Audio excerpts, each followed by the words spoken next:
Manchester United hold further talks with Denis Zakaria to join Manchester United in January, with some German experts expecting him to join the Premier League with his time at Borussia Mönchengladbach coming to an end. In other news, one of the leading transfer experts, Damasio, has confirmed that Eric Bailly has agreed to join AC Milan during this window, with a final official bid expected imminently from the Italian giants to make Eric Bailly their brand new centre back. We're going to delve into both those stories, and we're also going to take a look at the current left-back issue at Chelsea after a further rejection for their own player, Emerson, to return from Olympique Lyon. Do me a favor and smash that like button right now. Subscribe to the Football Terrace. Let's go.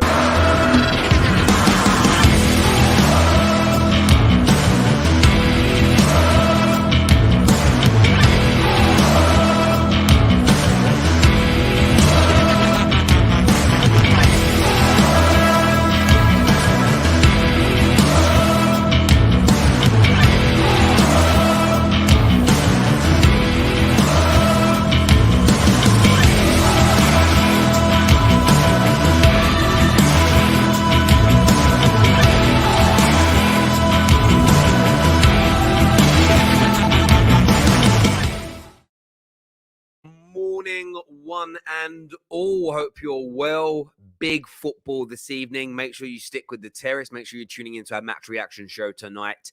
Chelsea and Tottenham go head-to-head to see who makes it through to the Carabao Cup final. Straight facts this afternoon, of course, with Jessica Black and myself, so make sure you are here.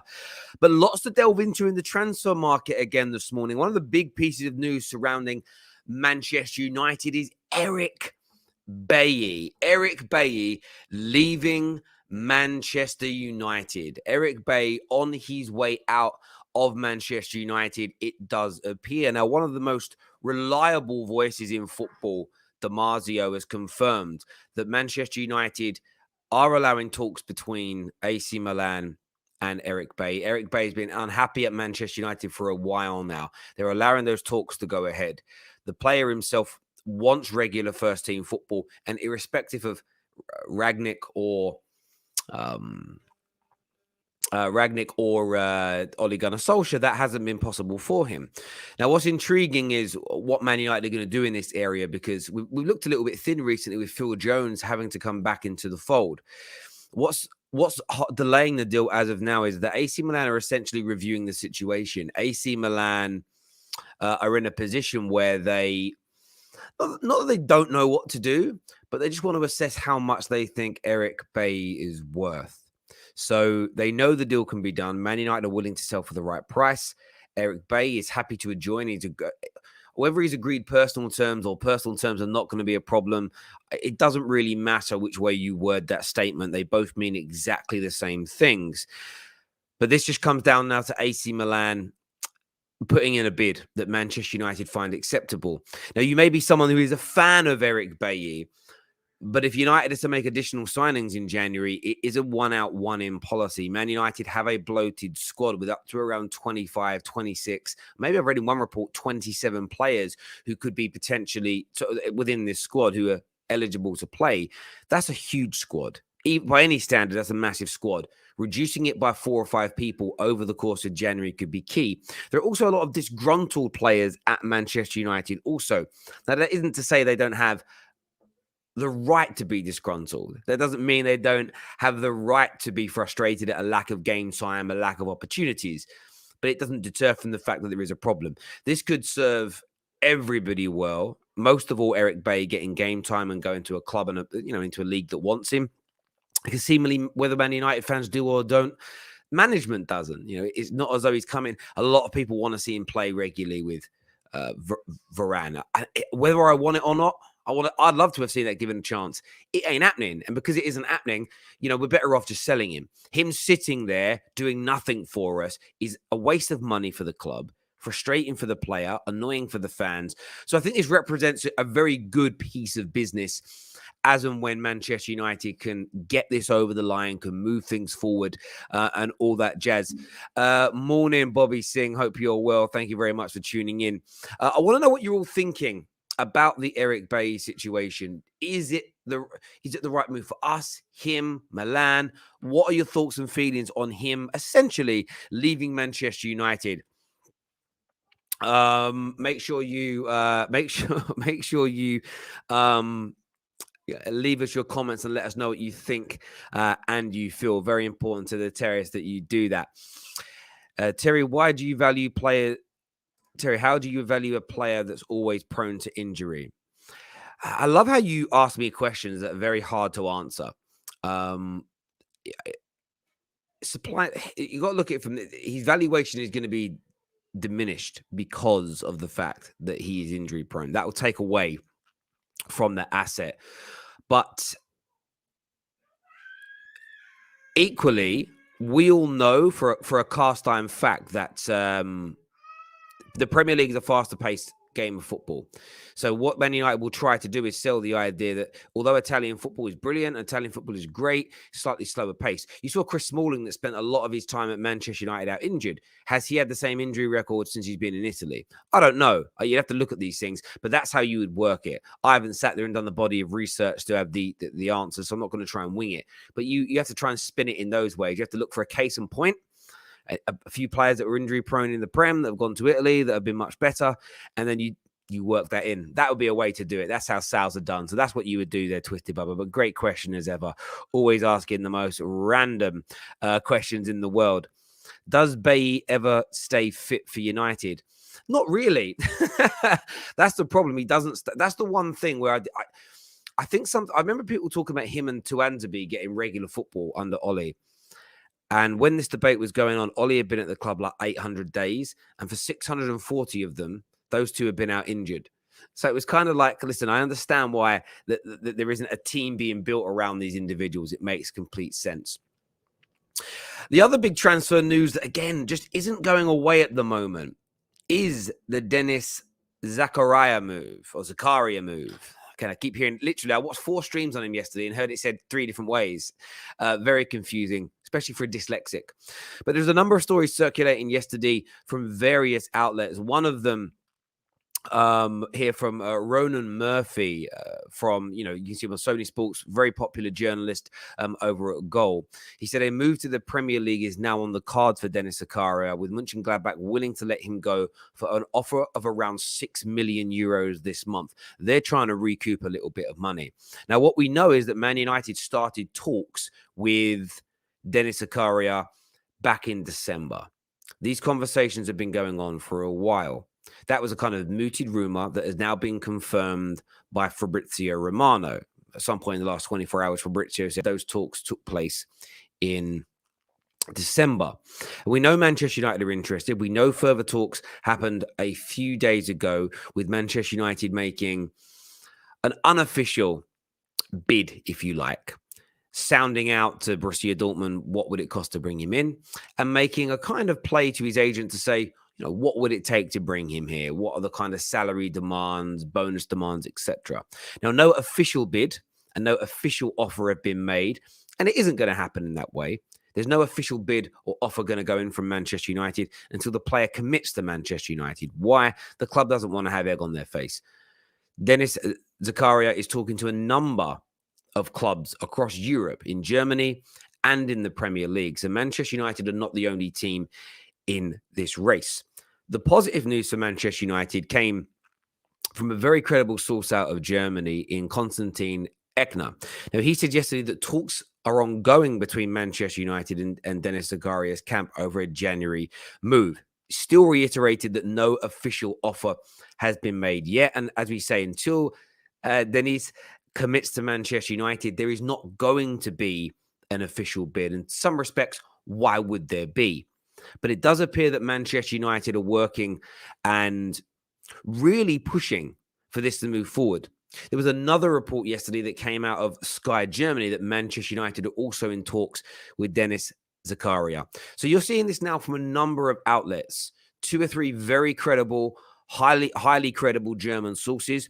You're also seeing the British press now start to talk about with Ronan Murphy, we mentioned, they're working for Goal, that it's a move to the Premier League is on the cards now. So it's going to be very intriguing to see how this deal pans out for what I think is, the 25-year-old defensive midfield player. When you look at him and watch him play, we spoke about this a few days ago. He has got a good touch. He's got a good passing range on him. Statistically, very, very sound. High level of interceptions. Reads and shields that defense very well. From a physical standpoint, well over 6 foot tall, 80 to 85 kilos, strong, quick, and athletic.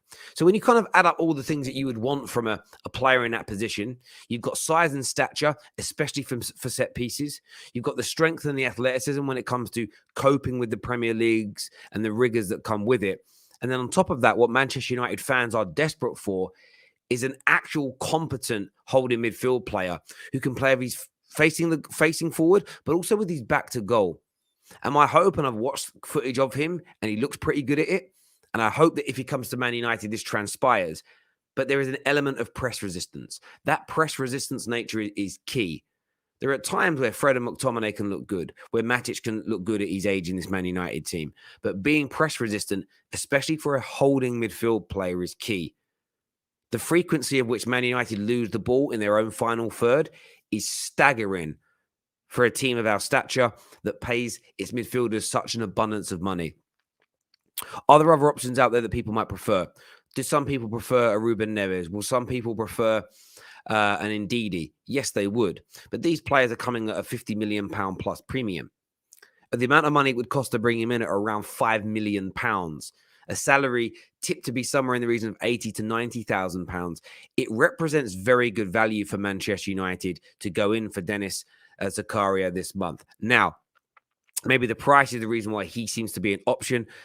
Multiple outlets confirming that talks are ongoing have happened and are ongoing between the parties. So it's going to be very, very intriguing indeed to see how this deal turns out, how it progresses, what actually happens essentially is going to be very, very key indeed. Now, what I want is your comments. I want to know what you think and feel about this deal. Where is he going to end up over the course of this window? Will he stay in Germany? Will he stay with Gladbach until the end of the season? Will he join a Premier League team? I want your thoughts on the player. I want your thoughts on him. Leave that in the comment section below. I want to know what you think and feel. But talks to Manchester United are ongoing. The deal is on. The deal is active. And the deal could progress forward at any moment. Let's have a look at some of your comments here. Let's have a little look. What interesting one here says Zakaria cost Mönchengladbach many games, even surrounded by great players. Zakaria was so poor they got him recently and want to sell him ASAP. They got him recently, but I thought his contract was running out. It can't be recent. I swear they offered him a new deal. That's what I read. But thank you very much for your insight, my friend. Thank you. What are we saying on here? If we buy Zakaria, do you think we will start playing him immediately? You have to. Although, ignore the €6 million price tag. That's low because he has no time left on his contract. Contract length plays a huge part in the valuation of a player. A massive part, in fact. Will he play straight away? I don't see the rationale in buying him for him to sit on the bench. Having said that, we've barely seen Donny kick a ball. Barely seen Donny van der Beek kick a ball. He comes on the other night. And again, Man United look instantly better. I understand the claims coming out of the club that they think he might lack the physicality. But give him a go and see. The maddest thing is we can't be any worse than we are. We legitimately can't play any bad than we already are.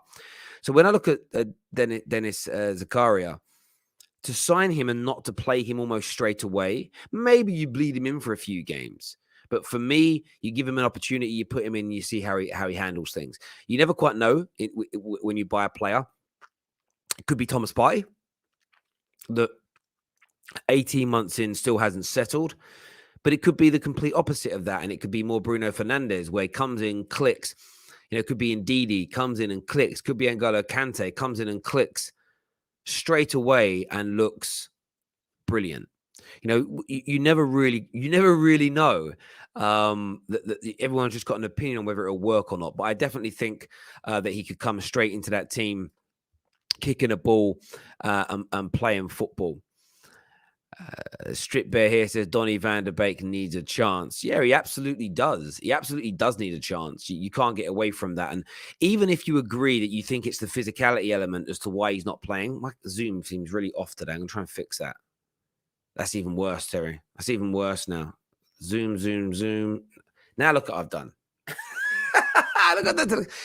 Why is it not working today? Let me just clean. Sometimes you wipe the lens and it'll fix itself a bit. It's gone. Absolutely gone. It's all gone. What have I done? I've ruined it. Let's focus on the hand. Is it going to focus on me? If I go slower, there we go. Fixed it. Neek said this in our group chat, or he said it publicly when all the news came out a week ago as to why he doesn't play. I don't think there's some big conspiracy, but I still want to see him given an opportunity in a real game to see what he wants. Twisted Bubba here says, does Ralph want Denis or the bald? We're told it's a player that Ralph has admired for a long time. It's part of his kind of scouting network. I'm not really worried about whether it's the bald or Ralph that want him. I'm more concerned as to whether or not it fits the profile of who we're going to pick as the next manager. That's the only concern I have with this deal. I have no issue with the player. I have no issue with anything surrounding him as an individual coming to Man United. My concern only lies with it being a player that Ten Hag or Poch or whoever else comes in doesn't overtly rate. He just came back from injury. Okay, but as I said, maybe you bleed him in for a few games as an example. But at the same time, like if you're buying him at 25 years of age, my point is more around when you're buying him at 25 years of age, that isn't a player that you're developing and waiting to be ready to play and everything else. You can't be doing that, you know. And we say he was out of injury. I just went and checked here. He plays 90 minutes most games. His last game was on the 18th of December. So it's about a month out, but also you've had there's obviously the international break plays a part in that as well. So he hasn't been out a long time. It therefore can't be a major injury if he's just returning now. So his fitness levels will be pretty good. Maybe it's a case if you bleed him in. We've obviously got an FA Cup tie on the way very soon with a lower level team. There's some opportunities to play him and bleed him into the team. So I wouldn't be overtly concerned in relation to that. RIP to my uncle, Alan Stewart. He was an Arsenal fan, 61 years of age. I'm very sad to hear your news and big commiserations to your uncle for passing, my friend. And yeah, very, very sorry to hear your news this morning. I very much am. There's a comment here that's interesting that says Gray cost 4.5 million and was bumming around on the benches of Leicester and Leverkusen. He worked out to be a good signing. 6 million for Zakaria is legit pennies. Exactly. And look, but the only reason he's so cheap is because his contract is running down. So if you actually go to, I'm actually going to go to the website now where you can look at valuations of players, and I always like to just check this out because it gives you a little bit of an idea of the valuation of players, etc. So yeah, so that's what so they've actually updated it, which is very clever. So his valuation on current market value here with KPMG, because of the length of time he has in his contract, is 4 to 7 million euros. However, and what's really intriguing about this, if you look back at his previous valuations, you go back as far as 18 months to 2 years when he had time remaining on his contract, his market value had him up there at around 45 million pounds. So that was the highest when his contract had a lot of time left on it. It's very important, remember, he has been, by the way, people say that he's been at Gladbach now 5 years, as an example, joined from Young Boys in the summer of 2017. So his valuation got up to as high as sort of 40 to 45 million pounds. The only reason it's decreased as he's got into his mid-20s is because his contract length has run out. So when you look at somebody's market value, you have to factor in everything that makes up a player's value. It isn't just their ability, it's their commercial element, it's the length of time left on their contract. By the time the 1st of June arrives, His market value is zero. He's worth nothing in the market. That market value, you've got to remember, the market value isn't so much a player's worth per se. It's the valuation or the proposed cost of buying him out of his contract at a particular club. If there's no contract, you're not worth anything. That valuation is the valuation of an asset that belongs to the potential vendor. You're not a vendor if you don't own the transfer card of the player anymore. So it's hard to judge his valuation. That's a really good point and comment, my friend. Thank you much indeed. Make sure that like button is being smashed. We're going to move on to Chelsea for a minute. We are going to take calls on the show this morning as well. Now, Chelsea Football Club find themselves at somewhat of a crossroad. They want to bring in some fullback cover this month. They're heavily focused on the right back area in terms of recruiting a new player. There is huge talks and huge chances and opportunities for them to maybe go in and hijack Tottenham's move for Adama Traore, around £20 million to bring him in and look at playing him in that fullback role. It's very much what Tottenham and Antonio Conte are looking to do. The player would like to leave Wolves. Wolves are very aware that the player would like to go, and there are a number of clubs that are out there, across the spectrum that are looking at him. Now, what's really intriguing for me, kind of looking at this deal, is what's happening on the other side of the pitch, on the left-hand side. Luca Digne didn't happen, very much because Chelsea Football Club were not prepared to offer a permanent guarantee of a move at the end of a loan deal. The player wanted his future secured. He wanted to know where he was going to be beyond this season. Everton would all along did not want just a loan or an option to buy. They wanted it to be a purchase or a loan with an obligation. They wanted the future of the player resolved as well. Chelsea, therefore, didn't pursue matters. After it looked fairly likely that the player was going to join because personal terms were not going to be an issue. So that's an option that has then disappeared and gone. And that seems to be the case. And they've looked at a number of left backs, but the problem is that Ben Chilwell was still the number one choice. He's expected back at the early part of next season, maybe even for the start of the season. These injuries are the surgery now is so good. The recovery time is so much quicker than it used to be. Players are unlikely to want to commit to a permanent move if they know they're going to be second in line irrespective. And the club doesn't want to overpay.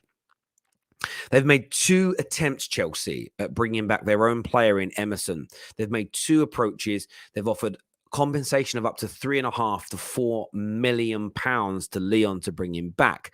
Now, so far, these have been rejected, and Emerson remains a Lyon player. Now, we're getting towards the halfway mark of the transfer window, and Chelsea still haven't resolved any element of their fullback conundrum right now. Big game coming up this Saturday. Chelsea versus Manchester City. Lose this game or fail to win this game is probably the better way of phrasing this. And Chelsea Football Club are categorically out of the title race, in my opinion. Bringing in fullback cover is going to be key, not only to trying to keep their title hopes alive, but of course what they need to do in the Champions League. With Reece James missing for 5 to 6 weeks, maybe taking him a few more weeks after that to get back to full fitness, Ben Chilwell out for the remainder of the season, there is a hole now, a big hole in this Chelsea team. This Chelsea board has got to get it right. This Chelsea board has got to move quickly. This Chelsea board has got to get this right. This Chelsea board has got to be able to do some business in this area this month. Otherwise, Chelsea Football Club could find themselves in a situation where they just don't have the tools available due to fitness to win either of the major trophies this year. And it'll be a highly disappointing season for Tuchel and his team, and of course the supporters of Chelsea, to miss out purely because of personnel issues rather than not having the squad to start with. It's just been bad luck for them. They've lost key players in not the exact same positions, but the same roles in the pitch in terms of fullbacks. So it's really intriguing to see that Chelsea is struggling to kind of find a solution right now. Bid for their own players turned down. It's going to be, I'm fascinated to see what's actually going to happen. And the crazy thing about it is, like, Livramento was moved on as an example in the summer. And look, hindsight's 2020 vision. You know exactly what you should have done with hindsight. And you can't always hold that against people or whatnot. But look, it's going to be an interesting month. Chelsea need to pull their finger out. They need to get something done. Maybe increase that compensation offer 4.5, 5, maybe 6 million. maybe offer them another. There must be another left back available, another fullback available at the club. Now, Young Hall, I believe, is in the squad. Is training with the first team squad more regularly now, and may start to be used. Did very well in the FA Cup, but of course, the level of opposition was far below that of the Premier League and far below that of the Champions League. But it's going to be intriguing to see what Chelsea do and how they progress this. I want your thoughts and I want your feelings on what they should do. Make sure the like button is being smashed. Make sure you're subscribing to the Football Terrace as well. Very, very important to us that you get that done. A comment here says, Hadara to Zakaria, what a joke. I'd love you, Dina, to expand on that for me, please. Why are you not impressed? In fact, what I'm going to do is open up the lines now, as we do every morning on the Done Deal show. Is we're going to open up the lines now. We're going to get that done. We're going to open that up. We're going to get you on to have your say, and that's where I want you guys to call in and have your say, because I don't understand that. I don't understand that. I want to know I want to know what's going on when you say that, or I want to understand why you believe that. Probably more so the point than anything else. Sorry, I just got a message through and I thought it was for me. It wasn't. Sorry, I apologize. Man like ads, how you doing, brother? He says, good to be back. Been seeing you go hard lately, Terry. Keep grinding. Thank you much indeed. Since got to work, haven't we? Got to keep working. Got to keep pushing forward. Got to keep striving. Got to keep striving, as they say. But thank you. That call-in button is now available if you guys want to come on. With hindsight, I should have been a top adult movie star. I don't know, my friend. That's a hard business to get into. It's a hard business to get into. But there we go. There we go. Liverpool are not buying because they're going to resign a few players, especially Salah. That's no excuse for not signing anybody. Don One here says, who are Liverpool linked with? They are linked with Denis Zakaria as well, but not very many people again. It looks like a quiet January for Liverpool. And I think Liverpool fans, some are quite open about this, but many are very frustrated. You see it from many. You can see and hear that frustration within them. There's no doubt about it whatsoever. There is a huge amount of frustration circulating within that fan base, because they know they're falling away from Man City, and they know what?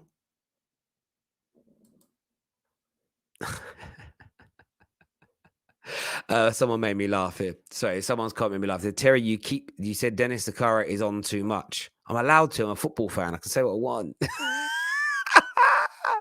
Tyrone, I did see your message earlier on as well, by the way. I want to put this up. What is it you said? It did make me laugh, Ty. Are you still there, Tyrone? Let me know in the comment section. Let me know. What is it you said? It made me die. It said, why? Where's it gone? It was funny.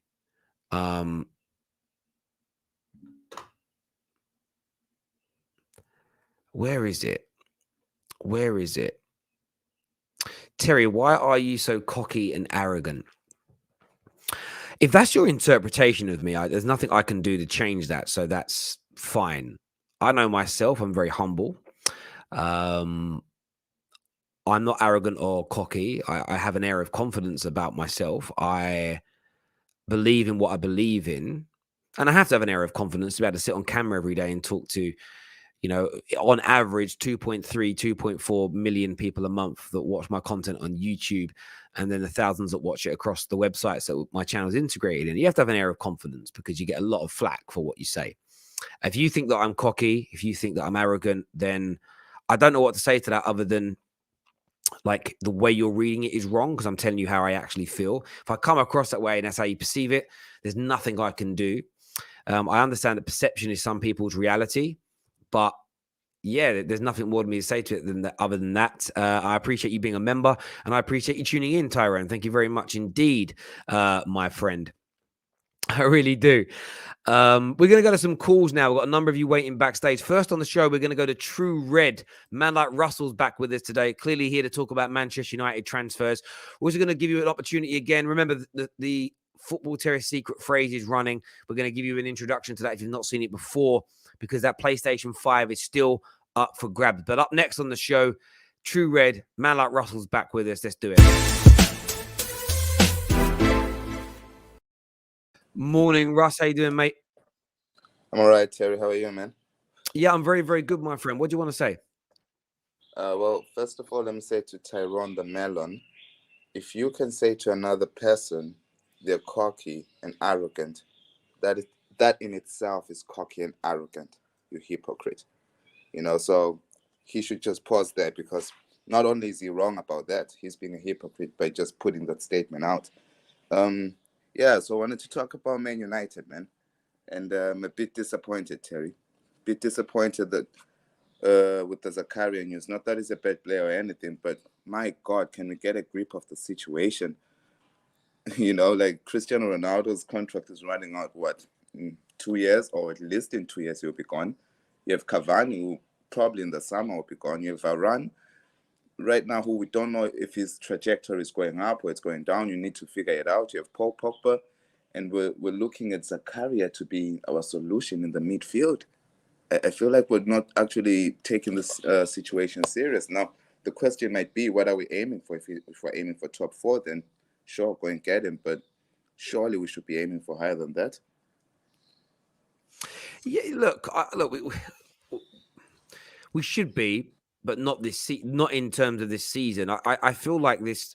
It's an interesting one. It seems to be quite a few people that are not happy with the link. However, for like 2 years, all I've seen is people talk about how good this lad is, how good a holding midfield player he is. My view is this, though: if irrespective of how good he's been on the coaching ground, how good this team is playing under, good or bad this team is under Ralph, that isn't why I was excited about Ralph coming. That wasn't the thing that like made me go, yeah, like Ralph Ragnick, I'm over the moon and happy he's coming. It was about his recruitment, and it was about his ability to build squads and about his ability to run a club from the boardroom. So if this is someone that Ralph says can make this team better, Yeah. his record of spotting talent and understanding how to make his system work is impeccable. So I support it from that regard. Does that make sense? Like Ralph's opinion means more to me. Like, I respect every fan opinion, but if Yeah. Ralph says he's good enough to make this team better, I'm going to put my faith in Ralph. Yeah, but my question to that would be, so clearly it's building for maybe 2-3 years, right? If you're bringing him in, it's good recruitment. He's looking forward into the future. Good players would be worth the while for Man United. But my issue with that is we have current players who are world class, who could actually win us some stuff right now. We've got the Champions League to play. We're still in the Champions League, and this is my issue with Man United. We're always so dream of tomorrow. Tomorrow it will come. We're building for tomorrow. We're building for tomorrow. How about try and win the things you're actually playing in this current season? What if there's COVID for the next 5 years and we never win anything? It's just an excuse for me to not actually solve the situation, which is the winning mentality is absolutely on the ground at Man United. They It don't know it how to it win. it it is, but I don't think that Dennis this this deal, I understand where you're coming from. I don't necessarily think this deal flies in the face of that. The winning mentality has to be built by the new director. That the director of football at the club is more important than the new manager at building a winning mentality, because that job, if let's just say, I'm painting a very hypothetical picture here. If all the footballing matters are handed over to Ralph Ragnick to run, his job is more important than the manager. The manager is a plug and play solution. He comes in to coach the team that's built in the way that the club wants it to be. You manage the team that we build. You make the team that we build work. Yes, you can have an input and talk about players you think could help, but that's what we need to create, a club ethos. If Denis Zakaria or any player that our new director, because what you got to remember is he's essentially going to be our director of football, but on a consultancy basis.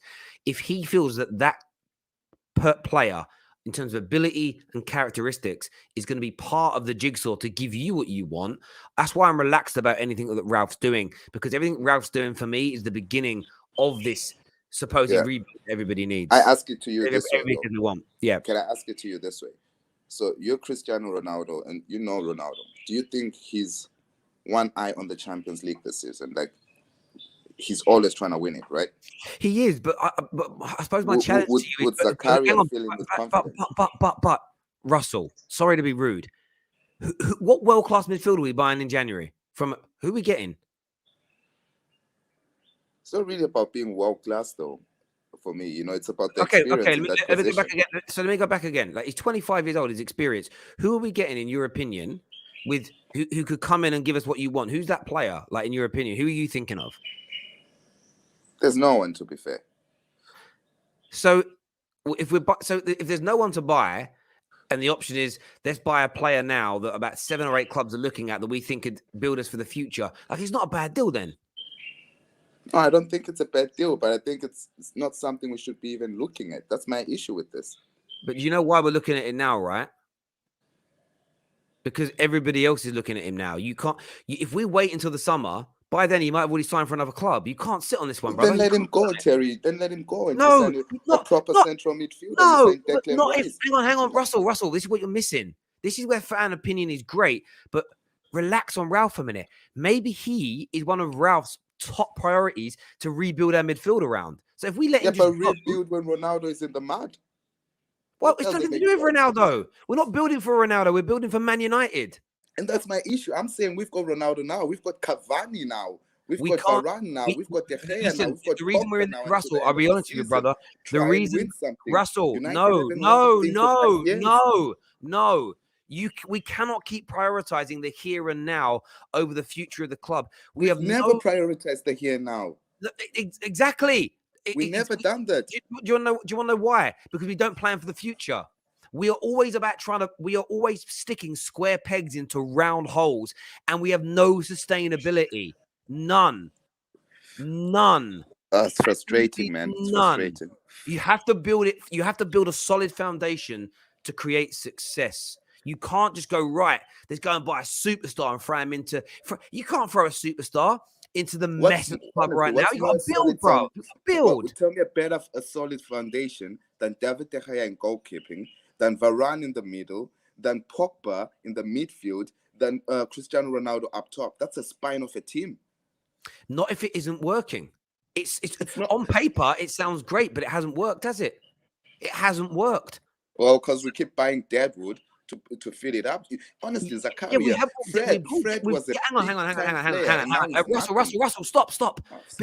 But you're asking the club to repeat the same mistakes as when we bought all this dead wood. We're now bringing somebody into the club who has an amazing track record of buying the right talent for his team, and straight away you're challenging him, and you want us to go back to doing what we were doing before. Come on, brother, that ain't right. Come on.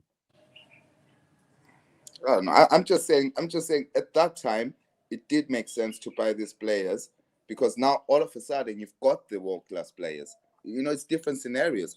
We were talking at a time when we had Chris Smalling and do you know what, brother? Jones as our starting do you know what's crazy about this? Brother, do you know what's crazy about this? If 6 years ago Man United were linked with N'Golo Conte, everybody would have cried and said, "Who is he? What's he all about?" Let's relax a minute. That's fair. That's very true. I think sometimes some of these more, I'm not going to say Denis Zakaria is an obscure signing that nobody's heard of, but like, I look at it this way. Like, Ndidi is a player I rate and would love. He's about £80 million. Yeah. Like, how much better is Ndidi than Denis Zakaria at $5 million? I don't think 72 million difference. I don't think so. No. That's my point. And it's almost maybe Man United look at it and go, this guy can do a really good job for us. And then we reinvest the money we'd save to somebody else elsewhere. Like, it's about being smart. I hope so, because we signed Ahmed for 36 million.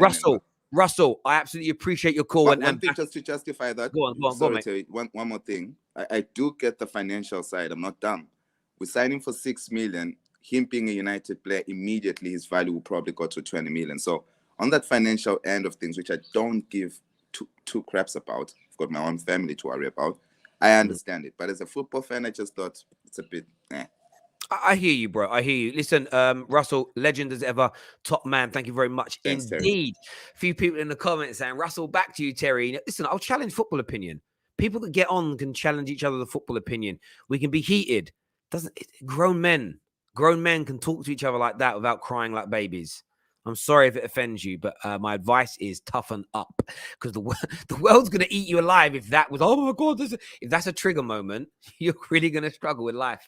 Next on the show, we've got two Matts to come on, two Chelsea fans called Matt to come on. We're going to go to CFC Matty to begin with. He's been waiting a while here.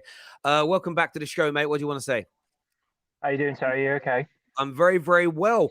Chelsea's current situation with fullbacks is interesting. What's your take, bro? Don't go back for Emerson. Honestly, for the amount of compensation that we're looking to pump in to get him back from Leon, we might as well just spend it on another fullback. Get Tagliafico in. Get somebody who's actually better than Emerson, and sell Emerson for a profit. I mean, I've just seen Simon Phillips' tweet this morning, which is that he doesn't want to go. Leon don't want him to go, but his entourage are trying to push him back.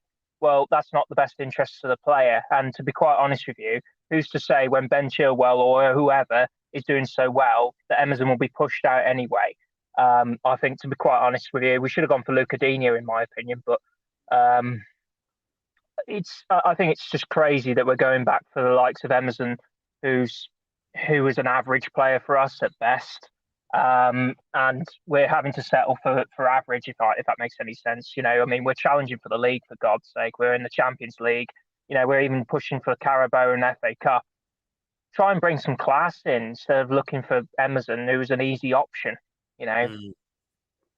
Yeah, listen, I agree. It's interesting that this has happened. Like Chelsea are famed. You know, Marina's won awards recently for how well she's done in terms of like how she's, you know, how well they've run things. It's almost like there isn't a plan of action here, and maybe there isn't. Maybe it's almost a case of we are not willing to pump any more money in. Ben Chilwell will be back, James will be back, and it's almost let's just get through the season. But do you think that's going to damage your season? That's damaging, you know. I mean, as you just said, I mean, you look at FSG. FSG are not looking to support Liverpool, right? And they had injury crisis. They decided to go in the market. They decided to loan Ben Davies on loan. They decided to get the cheaper option. Why would you do that to yourself? I mean, if Roman's the type of owner that he has been in the last 20 or so years that I've, you know, since before I was a fan, you know, because I was a fan since 1998. You know, we'd have settled for average. But with Roman, he's come in and he wants a vision of success and power. Well, that's not success and power if you're settling for average. I'm sorry. And to be honest with you, I think to throw in the towel now on the league and just settle for Emerson is a dangerous formula, and it's a dangerous tactic from Chelsea. I think Tuchel wouldn't be very happy about it. No, listen, I totally understand where you're coming from, my friend. I really do get that element of throwing in the towel, and it's finding that, as you say, that there are options out there. You know, Chelsea, you've got the money, go get it done. Matty, top man, for coming back on the show, and we'll speak to you soon. Thank you. Cheers, mate. Thank you. We've got Flawless to come. We've got another Matt on his way next. Remember the Football Terrace. If you don't know about this Football Terrace secret phrase, I'm going to take you through it now.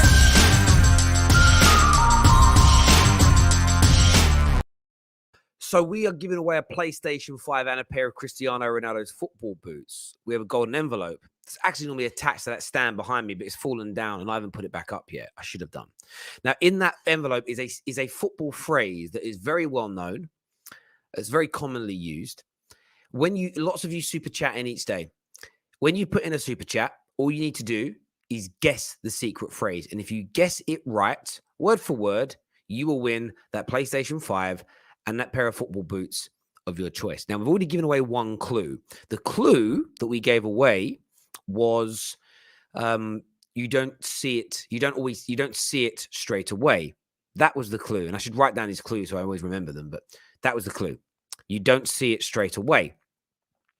Now, I will give away another clue. We're going to set the limit on each stream. If we hit morning streams, we set the limit at 750. If we hit 750 likes, we give you a brand new clue. So it's up to you, the viewers, if you want more clues. So get your super chats in, get your guesses in for the secret football phrase. Remember, we've given away football shirts, we've given away Xboxes. All of that's been done by the Football Terrace. So if you want to get involved, get that done now. We actually have a guest that came in straight away here from Georgie that says generational talent. That's an excellent guess, but that isn't the secret football phrase.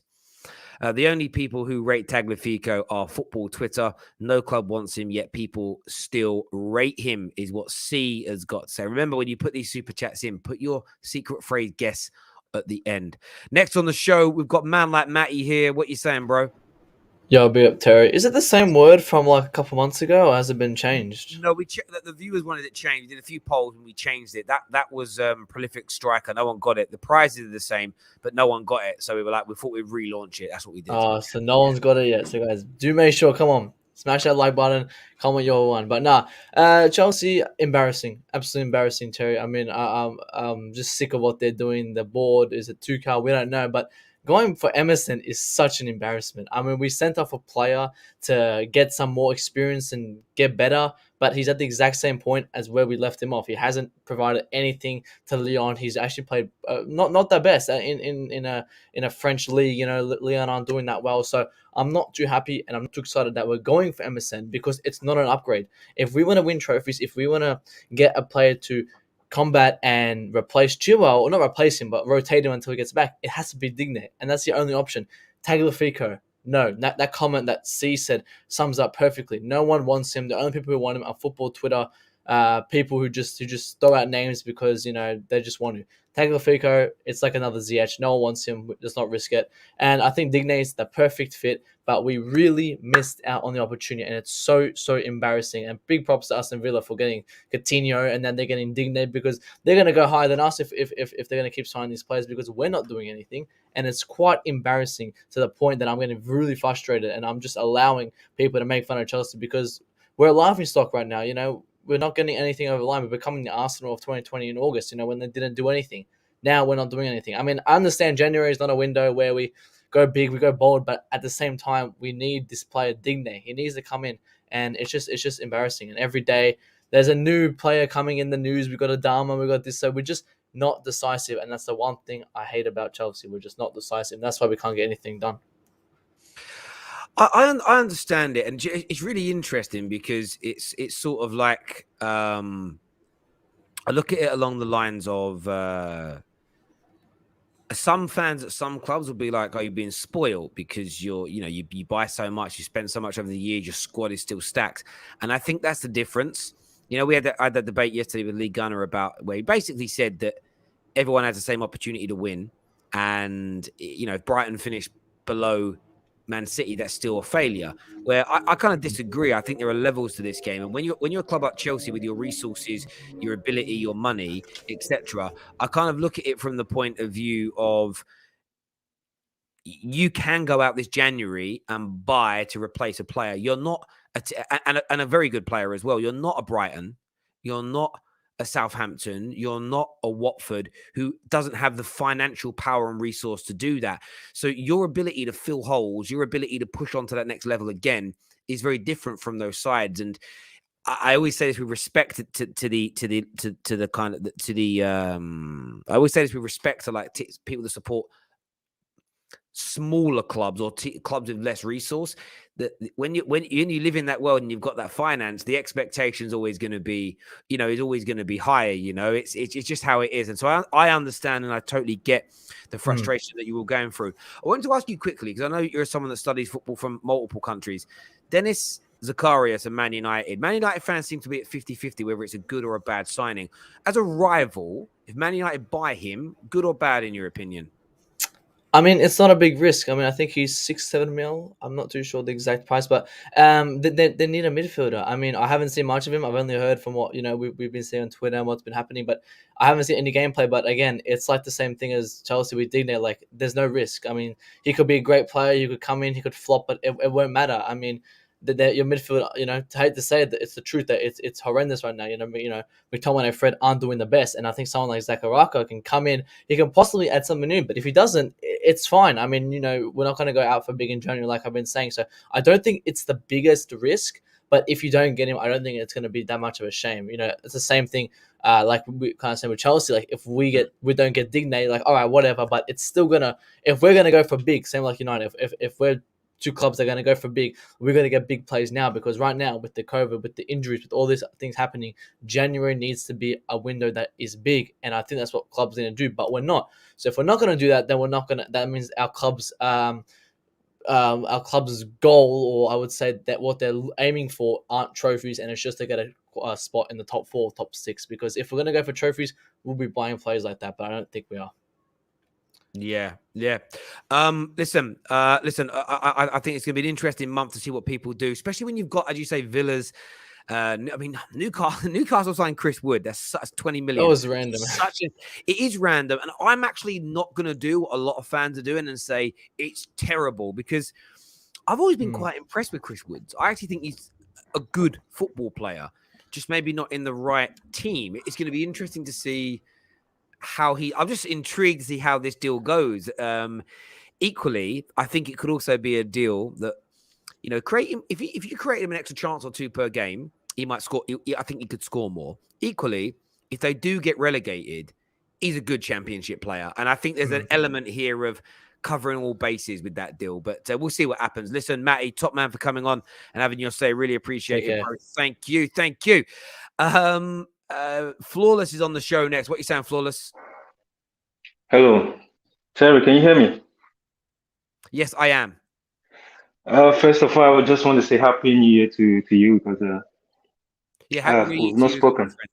Yeah, absolutely. Happy New Year to you, my friend. What's on your mind? What do you want to say this morning? I want to touch on the Zakaria situation. I think Zakaria would be a very good player for Man United, because I think 2 summers ago, a lot of clubs were being linked to him, even Liverpool and Manchester City. So I see no reason why the Manchester United board will not go for Denis Zakaria, because you guys are getting him for £5 million, so just take the gamble and see what happens. It might turn out to be a good player, it might turn out to be an average player. So then you flip him and sell him. So that's really what I think. So I don't think any Manchester United fan have to be scared of him or scared for Manchester United not to get a player. So I think Manchester United board has to react quickly and get Denis Zakaria, because there's no time for you guys to be looking at other players in the window. So I think it's going to be a very, very good signing for me. Yeah, absolutely. And how about yourself as a Chelsea fan? What are you saying about your situation with your fullbacks? Honestly, I don't understand what is going on with the Chelsea board. You were being linked to Lucas Digna, is not 2 months or 3 weeks ago, sorry. And then now Aston Villa are almost close to signing him. So I don't know what's really going on.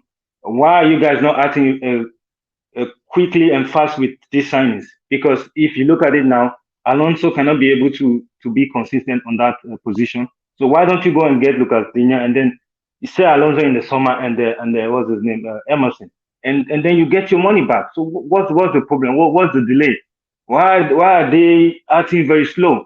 I don't really understand what is going on with this Chelsea board. I don't think they are really serious. I don't think they are serious.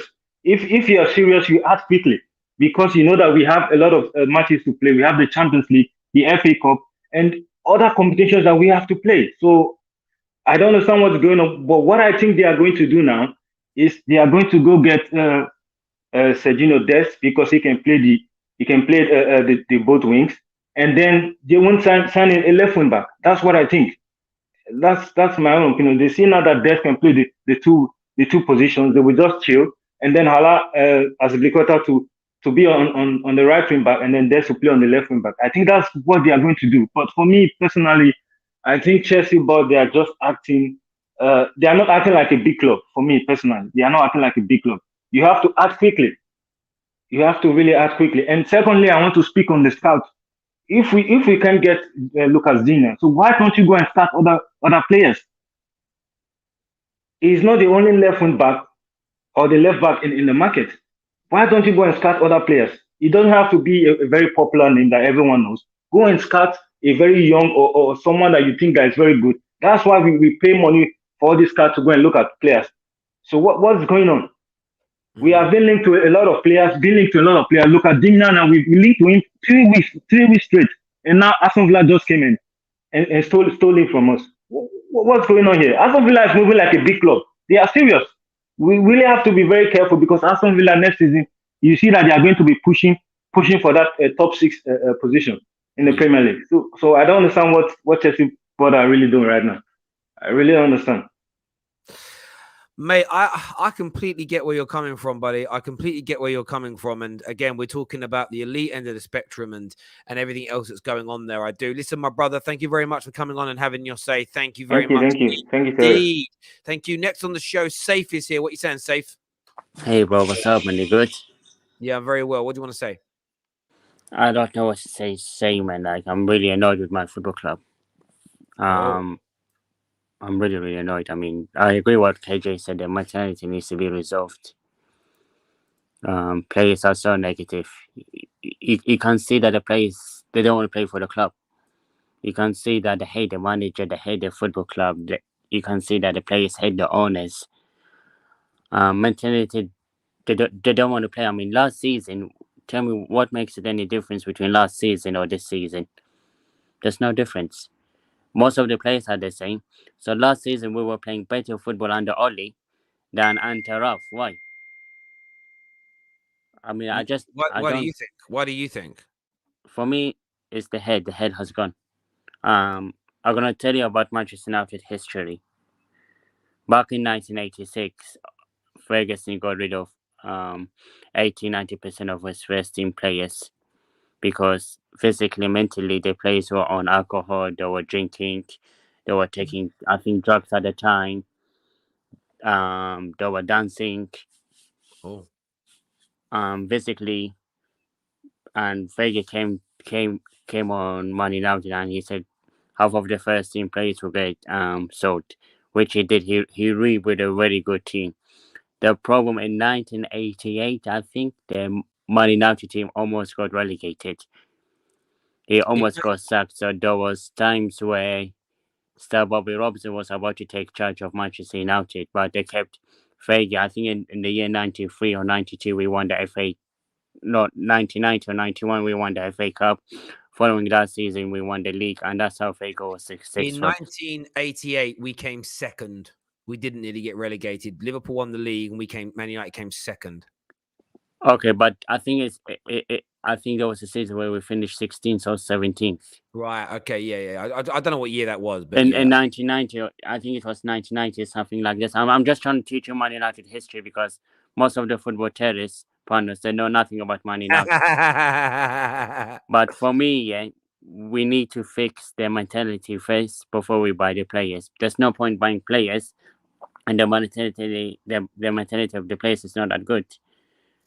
You're right. In 1990, where did we come here? We came in 1990. We came 13th. You're right. In 1989, we came 12th. Yeah, it was weird. So we came like, very, very strange how we did. So like, I think first season we came 4th, then 11th, then 2nd, then 12th, then 13th, then 6th, then 2nd. We came 2nd in 1992, and then we won the league.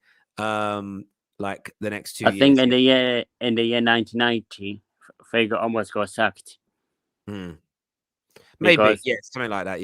Yeah, because they think that Ferguson wasn't that great manager. They almost sacked him, but then he was successful. But we need to find a manager that is like Ferguson. I mean, to be honest, I don't understand why Ferguson cannot come back and fix the structure of the football club. Then we would hire a new manager. I just don't understand this. Yeah. Listen, Safe. Really good. Do you agree that Ferguson should come back? No. So who's going to fix the structure of the football club then? He's over 80 years old. Yes. He's retired. He's had severe near-death health issues. So Alex Ferguson should be left alone forever. So then how would the structure be fixed? Tell me, who would fix the structure? Do you trust Ralph? I do trust Ralph, but it doesn't. That's a side question. Fergie should be left alone. He has done wonders for this club. Leave him alone. Listen, Safe, top man for coming on and having your say. Thank you very much indeed. Bring Fergie back out of retirement. My word. I disagree that bringing Emerson back is embarrassing. He is doing well at Lyon, and he knows. We know he's match fit. Euros and Champions League winner who knows A known entity versus a new person to fit the team. Trust Tuchel is what Dexter's got to say. Thirsty, thank you for that super chat. You should have a guess at the secret phrase, though, bro, because I really appreciate this. Is, this is exactly what people like you are exactly what the competition's for, to give back to you for super chatting and supporting the Football Terrier. So thank you, my friend. Thank you.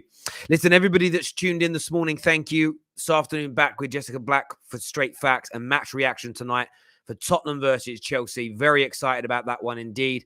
Until next time, my people, take care. Goodbye.